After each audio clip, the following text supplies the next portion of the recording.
कृष्णा। तो आज हम कर रहे हैं स्कंद 4 अध्याय 18 और श्लोक संख्या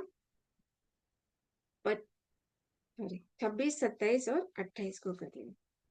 हरे कृष्ण। माता जी 27 से 27, 28 और 29 को हम कर रहे हैं। हरे कृष्ण। तो हम सब देख रहे हैं कि कैसे पृथु महाराज और जो पृथ्वी स्वरूपा गौ रूप स्वरूपा जो पृथ्वी है, उनका संवाद चल रहा है। और कैसे कैसे पृथु महाराज के आदेश अनुसार माता पृथ्वी ने अनेक अनेक अन्न, धान्य, औषधियां, जड़ी बूटियां तथा जो पृथ्वी पर रहने वाले चर तथा अचरों के लिए जो जो आवश्यक सामग्री है वो सारी उत्पादन कर रही है। और हम सब देख रहे हैं कि कैसे पृथु महाराज भगवान के ही अंश अवतार है। इसलिए हम देख रहे हैं कि कैसे ये जो माता पृथ्वी है उनका आदेश का पालन कर रही है। और हम सब ने देखा कि एक प्रार्थना की पृथ्वी माता ने कि जैसे मैंने अभी गौ रूप धारण किया है, तो आप ये पृथ्वी से जो कुछ भी प्राप्त करना चाहते हैं, मतलब मुझसे जो कुछ भी आपको प्राप्त करना चाहते हैं, तो मैं गौ रूप धारण किया है, तो आप एक बछड़े को अरेंज कीजिए, एक बछड़ा वहां पे रखिए मुझे, जिससे मैं दूध की जो मात्रा है वो ज्यादा रूप में उत्पन्न कर सकूं।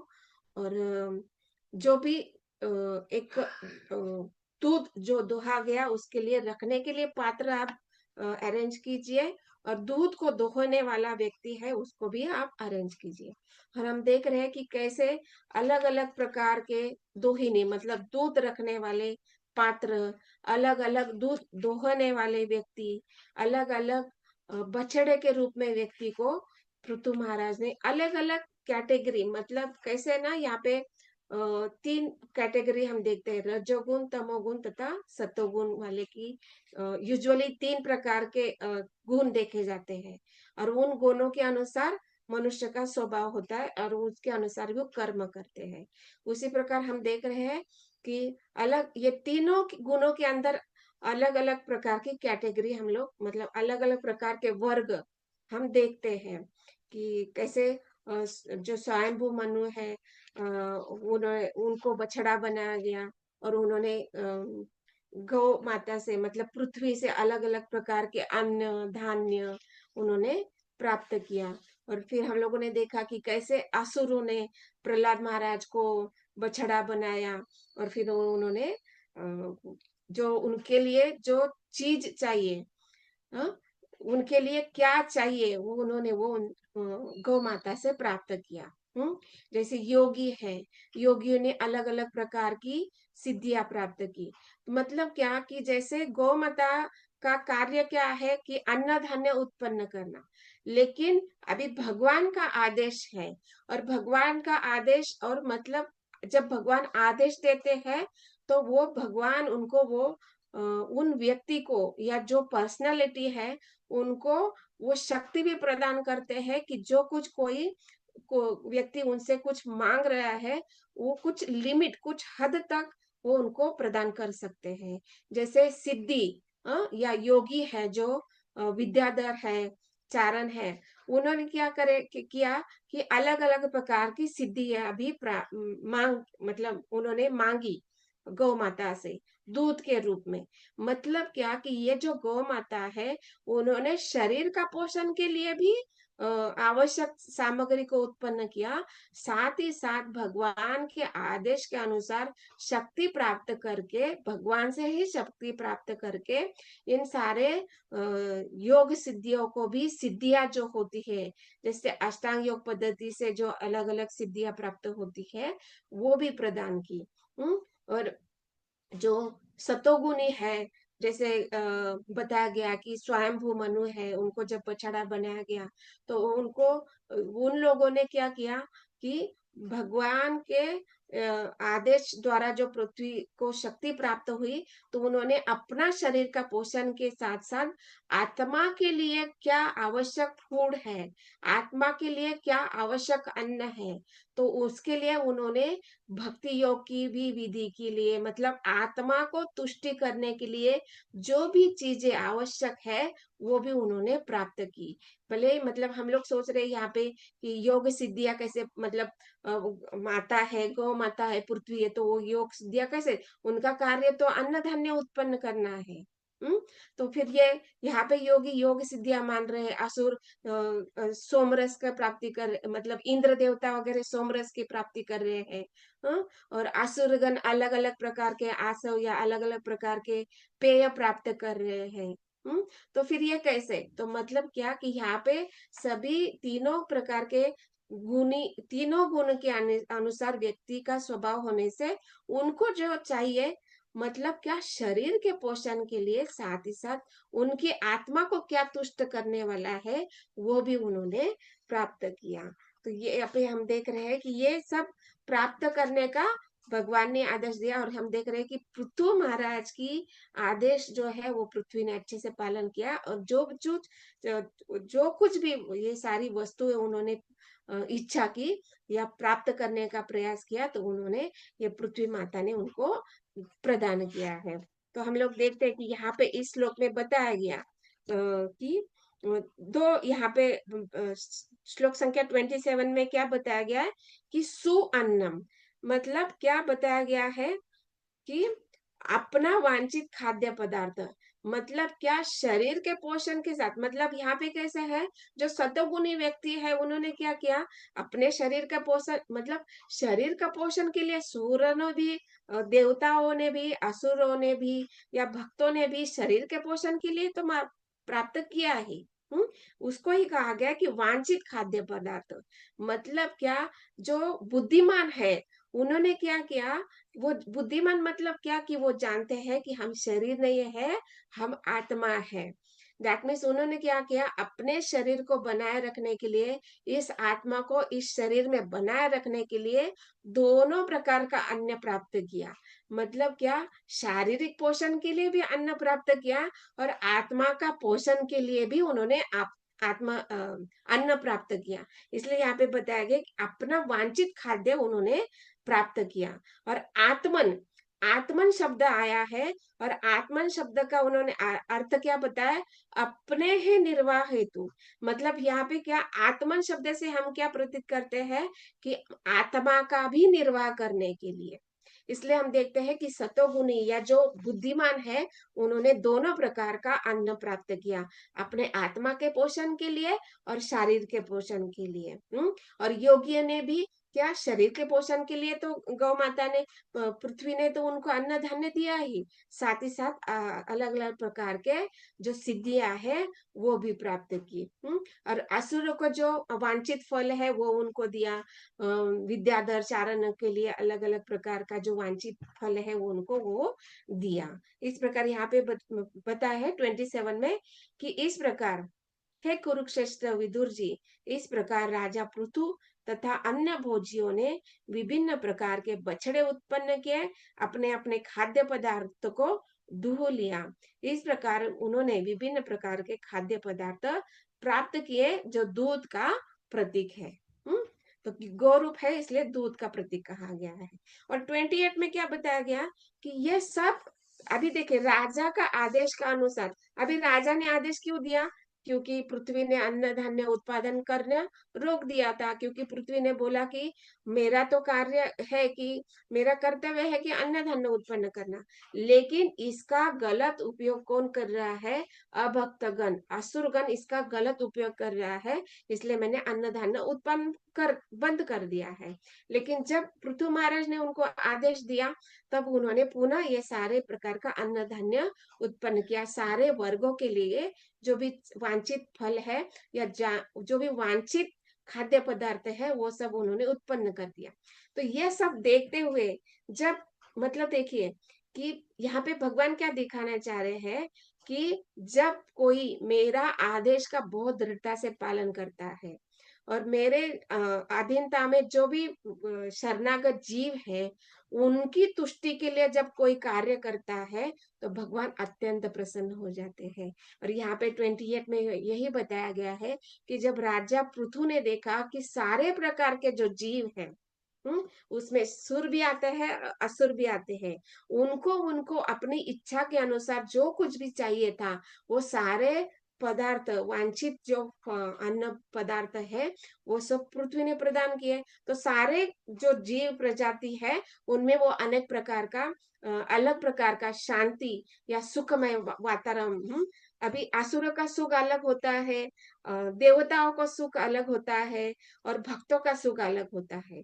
भक्तों का सुख किसमें आता है? भक्ति योग विधि का पालन करके भगवान को प्रसन्न करने के लिए जो भी कार्य करता है, वो भक्तों का सुख है। देवताओं का सुख क्या है?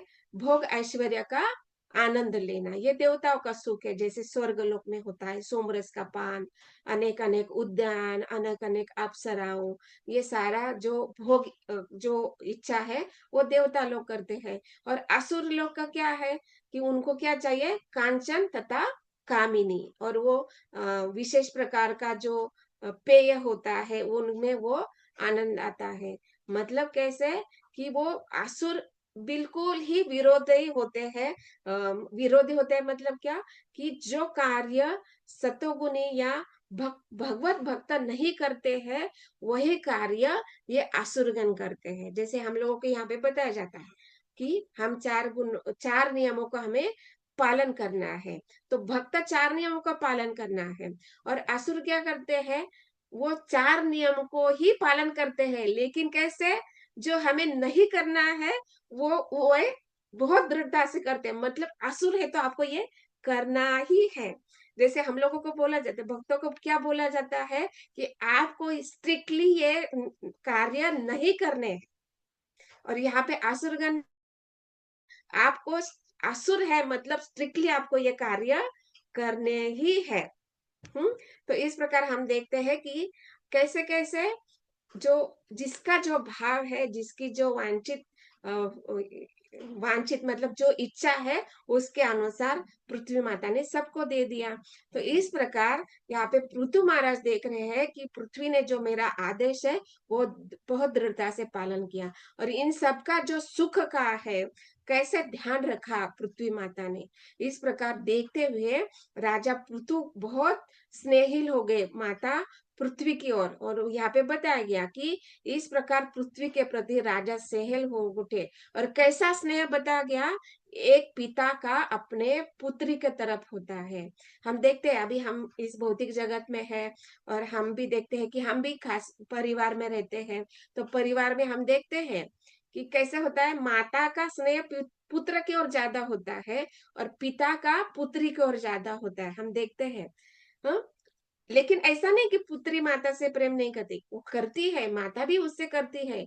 लेकिन जो ज्यादा अटैचमेंट या ज्यादा ये जो होता है ना, आदान प्रदान जो होता है ना, खास करके माया का, तो ये बेटी का पिता के साथ ज्यादा होता है, देखिए। और बेटा का माता के साथ ज्यादा होता है। और उसी प्रकार यहाँ पे, मतलब ये क्या भौतिक जगत में हम देख रहे हैं, तो क्या यही इसी जगत पर सीमित है? नहीं, ये जो प्रेम है ना, ये आध्यात्मिक जगत में भी है। जैसे हम लोगों ने भगवत गीता में देखा ना कि ये भौतिक जगत क्या है? आध्यात्मिक जगत का विकृत प्रतिबिंब है। हम्म प्रतिबिंब है आध्यात्मिक जगत का। इसलिए यहाँ पे हम लोग प्रेम का अनुभव कर रहे हैं, सुख का, कुछ क्षणों के लिए क्यों ना हो, लेकिन सुख का अनुभव कर रहे हैं, क्योंकि ये आध्यात्मिक जगत का ही प्रतिबिंब है, हम लोग देख रहे हैं। तो इसलिए ये जो यहाँ पे पृथु महाराज दिखा रहे, मतलब भगवान दिखा रहे हैं कि एक पिता का पृथ्वी की पुत्री के, अपनी पुत्री के तरफ किस प्रकार से स्नेह होता है। और यहाँ पे यहाँ देख रहे हैं कि पृथु महाराज, उन्होंने पृथ्वी जो है उनको अपनी पुत्री के समान माना, और बहुत उनसे वो स्नेहल होते। और आगे बताया गया कि जैसे माता पृथ्वी ने बोला था कि ये सारे पदार्थ जो है, अन्न पदार्थ प्राप्त करने के लिए आपको क्या कार्य करना होगा, कि ये जो गिरी मतलब जो सारे पर्वत वगैरह जो है, उसको आप खंड खंड करके, जो पृथ्वी का तल जो है, उसको आप एक समान लेवल पे कर लीजिए। जिससे क्या होगा, क्योंकि जो कृषि कार्य जो होता है, वो पर्वत पे नहीं किया जा सकता ना।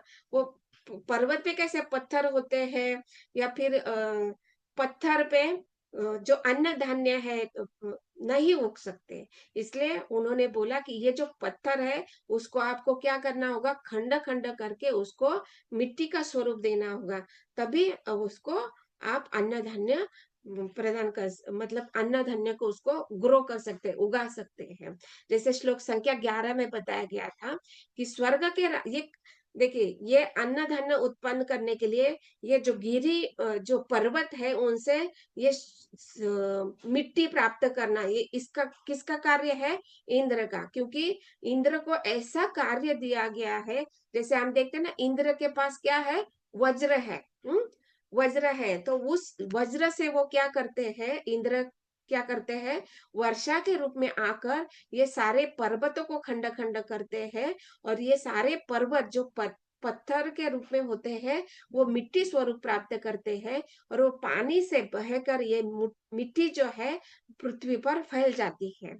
तो इससे हम देखते हैं कि जब भी वर्षा होती है, वर्षा के बाद हम देखते हैं कि जो घास जो होती है वो हरी भरी हो जाती है, और अनेक अनेक प्रकार के जो अन्न धान्य है, जड़ी बूटियां है, उनमें भी वो शक्ति प्राप्त हो जाती है कि वो बहुत जल्दी से ग्रो हो जाती है, बढ़ती है, और उनमें वो जो औषधि गुण है, या अन्न धान्य में जो शक्ति होती है वो उनमें आ जाती है।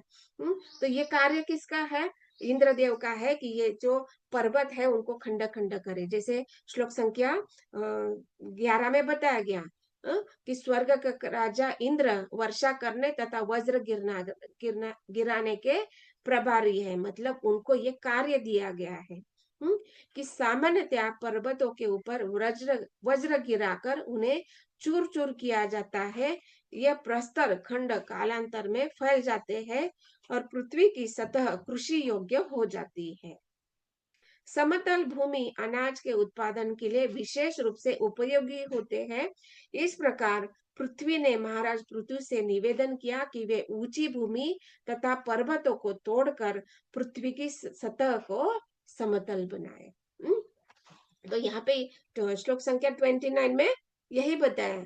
जैसे श्लोक संख्या 11 में पृथ्वी ने बोला कि आप क्या कीजिए, मतलब ऐसे अभी देखिए यहाँ पे कैसे आदान प्रदान हो रहा है। देखिए, पहले पृथु महाराज ने आदेश दिया कि आप गौरूप है तो आप सबके लिए अन्न धान्य उत्पन्न करो। हम्म और जब पृथ्वी माता जी ने अपना कार्य पूरा किया तो उन्होंने वो प्रसन्न हो गए हैं, और यहाँ पे पृथ्वी भी अभी महाराज को बोल रहे हैं कि आप मुझे पृथ्वी का जो सतह है उसको समतल कीजिए, जिससे ये जो सारा अन्न धान्य है वो भी अधिक मात्रा में आपको प्राप्त हो सकेगा। ये कैसे, कृषि कार्य से। मतलब यहाँ पे भक्त तथा भगवान के बीच कैसे आदान प्रदान होता है। मतलब क्या कि अभी देखिए, भगवान कौन है, आदि पुरुष है, और भगवान अजन्मा है, मतलब उनके कोई माता पिता नहीं है। और जब माता पिता नहीं है तो उनके कोई रिलेटिव हो सकते हैं क्या? हाँ? मतलब मामा, काका, काकी, मौसी, ऐसा कोई रिलेटिव है क्या? नहीं है। भगवान तो भगवान है ना, उनके कोई रिलेटिव नहीं है, तो उनको और कौन आदेश दे सकता है? जैसे हम अपने माता पिता से, गुरु से आज्ञा प्राप्त करते हैं, लेकिन भगवान के तो कोई माता पिता नहीं है, और भगवान के कोई गुरु ही नहीं है, स्वयं भगवान ही गुरु है। तो फिर उनको आज्ञा देने वाला कोई है? या फिर उनको सिखाने वाला कोई है? नहीं। लेकिन यहाँ पे भगवान को ये लगता है ना कि मेरे मुझे भी कोई आज्ञा देने वाला होना चाहिए, मेरा भी कोई गुरु बनना चाहिए। इसलिए भगवान क्या करते हैं, उस अपने आध्यात्मिक धाम को छोड़कर इस पृथ्वी जगत में आते हैं, और वो माता पिता को चुनते हैं कि कौन मेरे माता पिता बनेंगे, कौन मेरे गुरु बनेंगे, कौन मेरे भाई बहन बनेंगे। वो सब भगवान चुनते हैं, वो विश्लेषण करते हैं कि कौन डिसाइड करते हैं कि कौन मेरे माता पिता बनेंगे, कौन भाई बनेंगे, कौन मेरे मौसा बनेंगे, कौन चाचा बनेंगे, कौन गुरु बनेंगे। ये सब वो प्लान डिसाइड करते हैं। और ये क्यों करते हैं? क्योंकि ये जो माता के माता तथा पिता का पुत्र के प्रति कैसे आदान प्रदान होता है, ये कैसा स्नेह होता है, एक भाई का एक दूसरे भाई के प्रति कैसा प्रेम होता है, एक बहन का अपने भाई के प्रति कैसा प्रेम होता है, एक प्रेमिका का प्रेम कैसा होता है, ये सब आनंद प्रदान प्राप्त करने के लिए भगवान आते हैं इस जगत में। ऐसे तो भगवान आत्माराम है, भगवान अपने आप में संतुष्ट है, उनको ये सब करने का आवश्यकता नहीं है। लेकिन कैसा आदान प्रदान होता है, इसको देखने के लिए भगवान अलग अलग रूप में आते हैं। जैसे भगवान ने चाहा कि एक पत्नी का कैसे प्रेम होता है, तो इसको ये करने के लिए कैसे आए, भगवान रामचंद्र के रूप में आए। और उन्होंने देखा एक क्षत्रिय होते हुए एक ही पत्नी उन्होंने स्वीकार की, और पत्नी के लिए दिखाया कि आदर्श क्या प्रस्तुत किया, कि अपने पत्नी के लिए क्या क्या कार्य करना चाहिए। हम्म एक अपने पुत्र के प्रति हमारा क्या कर्तव्य होते हैं, वो सब उन्होंने अपने आचरण से दिखाए। और फिर एक प्रेमिका के रूप में कैसे होना चाहिए, ये राधा रानी और भगवान श्री कृष्ण। और एक भक्त और भगवान के बीच कैसा संबंध होना चाहिए, और कैसे भक्त का स्वभाव कैसा होता है, और भगवान कैसे होने चाहिए, ये सब कैसे दिखाया उन्होंने जब कलयुग में चैतन्य महाप्रभु के रूप में आकर, कि भक्त का कैसा कर्तव्य होता है, भक्त कैसे प्रचार करना चाहिए, ये सब उन्होंने सिखाया। और यहाँ पे यही दिखाया जा रहा है कि ये जो भगवान भक्तों के साथ किस प्रकार से आदान प्रदान कर रहे हैं। और यहाँ पे पृथ्वी को उन्होंने पुत्री के समान देखा है, और वो कैसे आदान प्रदान होता है ये भी उन्होंने हमें दिखाया। और यहाँ पे कैसे बताया गया कि ये सारा जो पृथ्वी है उसको समतल बना, मतलब मैं यही बताना चाहती कि जब भगवान इस प्रेम में डूब जाते हैं, जैसे हम भी देखो, जब हम पिता से एक पुत्र जो होता है, जब पुत्र बोलता है कि आप घोड़ा बन जाओ, मुझे आपके पीठ पर बैठकर सवारी करना है, तो पिता बनता है कि नहीं बनता है, बनता है ना। उसी प्रकार वो क्यों क्यों बनता है, क्योंकि वो पिता को अपने पुत्र के प्रति बहुत प्रेम है, इसलिए उसके लिए वो कुछ भी करने के लिए तैयार होते। उसी प्रकार यहाँ पे ये पृथ्वी माता है, गौ रूप धारण किया है, और उन्होंने अभी उनको आदेश दिया है कि पृथ्वी की मेरी जो सतह है उसको समतल बनाइए। और ये अभी भगवान को कौन आदेश दे सकता है, लेकिन कोई आदेश नहीं दे सकता, लेकिन भक्त के पास वो भगवान ही शक्ति प्रदान करते हैं कि आप मुझे आदेश दे दो। तो यहाँ पे पृथ्वी माता जी उनको भगवान को आदेश दे रहे हैं कि आप अपने धनुष्य से इस पृथ्वी को सताल बना दीजिए, जिससे पृथ्वी सतल होने से क्या हो जाएगा, कृषि कार्य होगा और उससे अन्न धान्य का उत्पन्न होगा। मतलब ये कैसे आदान प्रदान होता है, और कैसे प्रेम होता है भक्त तथा भगवान के ऊपर। और जिनके ऊपर कोई आदेश देने वाला नहीं है, उनको भगवान को भक्त आदेश देते हैं। मतलब क्या कहे जाते हैं, इसलिए भगवान को बोलते हैं ना कि जो मेरा भक्त बन जाता है, मैं उसके लिए उसके द्वारा मैं उसके हाथों बिक जाता हूँ। हम्म तो भक्त बनने पर भगवान हमारे द्वारा बिक के जाते हैं। मतलब क्या, हम भगवान के ऊपर नियंत्रण कर लेते हैं। इसलिए हम देखते हैं कि भक्ति करना बहुत कठिन कार्य है, इतना आसान नहीं है, और भगवान कभी भी भक्त बनने के लिए नहीं देते हैं। इसलिए भगवान की एक शक्ति है, कौन सी शक्ति है, जिसको हम पूरा जकड़ के रखते हैं, और इतना परीक्षा लेती है, इतना परीक्षा लेती है, जिसको हम देखते हैं कि भगवान की बहिरंगा शक्ति है। वो इतना वो माया स्वरूप जो बहिरंगा शक्ति है, इतना माया में हमें फंसा के रखती है। वो दिखाती है, देखो आपका पति का आपके ऊपर कितना प्रेम है, आपके पुत्र पुत्री अपने जो सगे संबंधी आपको कितना प्रेम करते हैं, कितना चाहते हैं। वो ऐसे ऐसे बंधन में डाल देती है ना, मतलब जैसे जंजीरें होती है ना, तो ये जंजीरें कैसी बताई गई, सोने की, चांदी की और लोहे की बताए जाते हैं। तो भले ही हम बहुत सुख का अनुभव कर रहे हैं, कोई शारीरिक कष्ट नहीं है, मानसिक कष्ट नहीं है, बहुत ऐश्वर्य शिक्षण भी है, पूरा पद प्रतिष्ठा ख्याति सब कुछ है, मतलब क्या, कि हम क्या सुखी है शाश्वत में, शाश्वत रूप से सुखी है नहीं, हम सोने के जंजीर से जकड़े हुए हैं। लेकिन भले ही वो सोने की हो, बहुत सुख में, लेकिन जकड़े हुए कैसे है, सोने के जंजीर से, वो उस सोने को जंजीर के हम देख नहीं पाते हैं। तो ये ऐसे यहाँ पे हम देखते हैं कि ये हम इस जगत में है, ये 3 गुणों के अंदर सुख का अनुभव करते हैं, लेकिन हम इस जंजीरों को, बंधन में जो फंसे हुए हैं, वो उसको हम देख नहीं पाते हैं। तो इस प्रकार हम देखते हैं कि जब हम भक्त बनने का प्रयास करते हैं, तो ये तीनों प्रकार की जंजीरें हमें स्पष्ट रूप से दिखाई देती है कि सोने की कौन सी है, चांदी की कौन सी है और लोहे की कौन सी है, और हम लोगों को किस प्रकार से इन जंजीरों को काटना है।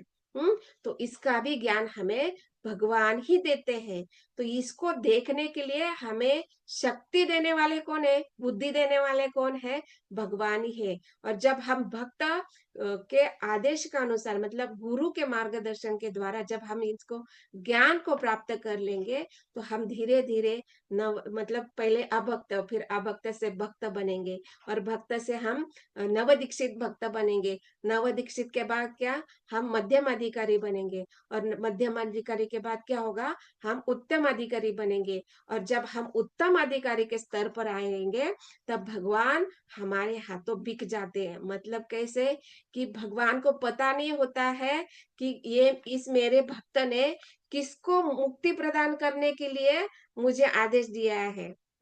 अभी हम देखते हैं कि ये जो लीला है नल कुबेर की, हाँ, हाँ, यमुला अर्जुन जो वृक्ष है, ये जो कुबेर के पुत्र है, जब महर्षि नारद जी ने उनको श्राप दिया था, क्योंकि उन्होंने नारद जी के चरणों में अपराध किया, तो महर्षि नारद जी ने उनको श्राप दिया कि आप वृक्ष बन जाएंगे, और 100 साल के बाद जब भगवान श्री कृष्ण आएंगे, उनके द्वारा आपको उद्धार किया जाएगा। ये भगवान महर्षि नारद जी ने श्राप दिया था। अभी भगवान को पता नहीं है कि ये कौन कुबेर पुत्र है करके। भगवान क्या उनको पर्सनली जानते थे क्या? नहीं जानते थे। लेकिन भगवान को महर्षि नारद का आदेश पूरा करने के लिए वहां पे आना पड़ा। हम्म क्योंकि भक्त के वचन को पूरा करना पड़ता है ना। भगवान अच्युत है, मतलब क्या, भगवान कभी भी अपने वादे से मुकरते नहीं है। भगवान कभी भी अपना वादा तोड़ते नहीं है। लेकिन यहाँ पे बताया जाता है कि भगवान अपने भक्त के हाथों बिक जाने के कारण उनको अपना वादा तोड़ना पड़ता है। अभी भगवान को आना पड़ा इन कुबेर पुत्र का उद्धार करने के लिए। और कुरुक्षेत्र के युद्ध में हम लोगों ने देखा, भगवान ने क्या बोला था कि मैं कोई अस्त्र शस्त्र नहीं उठाऊंगा। लेकिन वहां पे क्या हुआ, हाँ?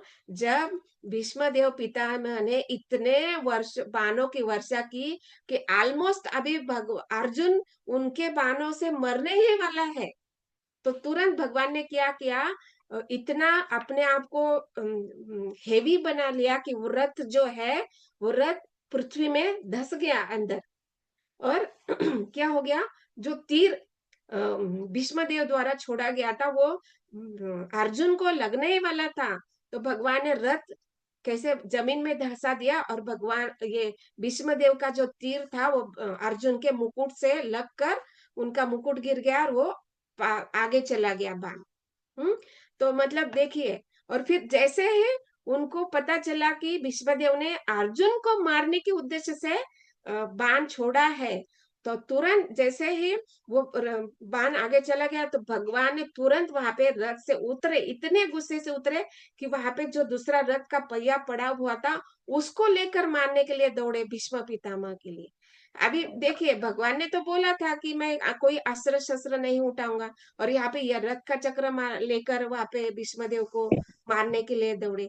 मतलब क्या, कि भगवान भले ही अच्युत है, वो अपने वादे से कभी भी तोड़ते नहीं है अपने वादे को, लेकिन भक्त के बचाव के लिए, भक्त के संरक्षण के लिए वो अपने वादे को भी तोड़ते हैं। अभी जब भगवान को कोई आदेश देने वाला नहीं है, और ये जो पृथ्वी है उनको आदेश दे रही है, तो ये कैसा है, ये जो प्रेम का अनुभव हम इस भौतिक जगत में करते हैं ना, ये बहुत क्षणिक और छोटा सा है।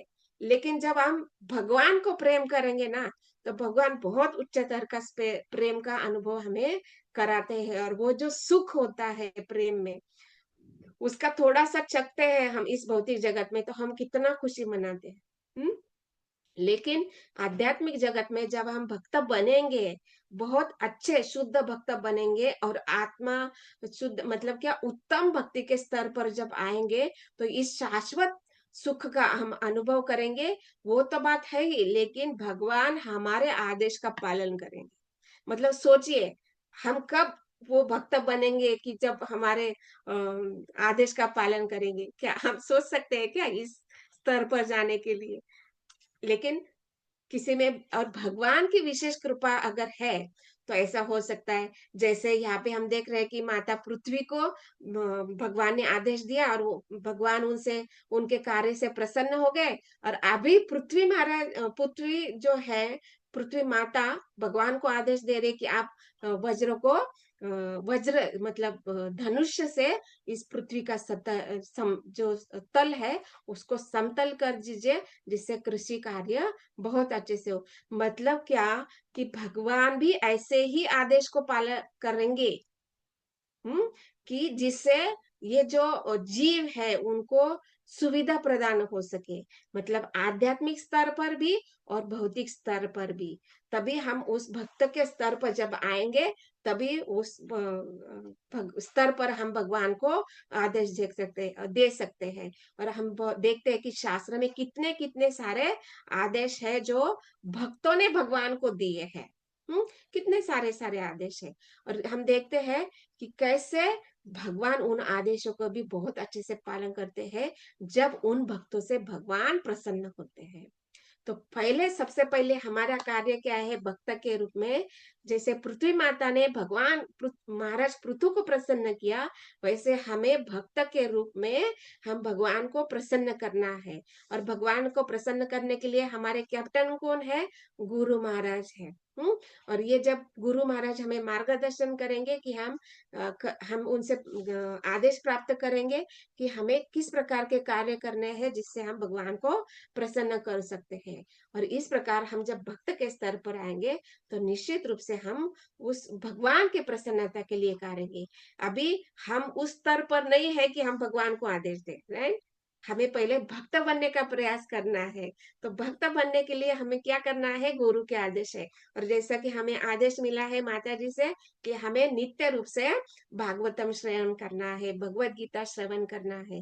पहले प्रभुपाद से श्रवण करना है। मतलब जब हम भागवतम श्रवण करते हैं, मतलब हम प्रभुपाद जी से सुनते हैं। जब भागवतम पढ़ते हैं तो हम प्रभुपाद जी से सुनते हैं। और इस प्रकार जब हम नित्य रूप से श्रवण करेंगे, तो प्रभुपाद प्रसन्न होंगे और प्रभुपाद कृपा करेंगे कि आप भगवान को कैसे प्रसन्न कर सकते हैं। और इस प्रकार से ये लिंक होती है। जैसे माता जी से हमें प्राप्त हुआ, माता जी को गुरु से आज्ञा मिला, और गुरु जी को प्रभुपाद जी से आज्ञा मिला, और प्रभुपाद जी को उनके गुरु से। इस प्रकार से भगवान से आदेश हम प्राप्त करते रहेंगे। और जब हम इन आदेशों को पालन करें, तब भगवान प्रसन्न होंगे।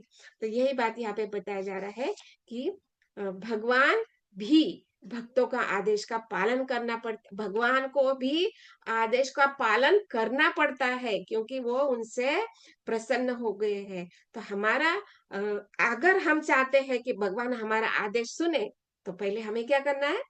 उनके आदेश को सुनना है, उनको प्रसन्न करना है, और तब ये सब हो सकता है।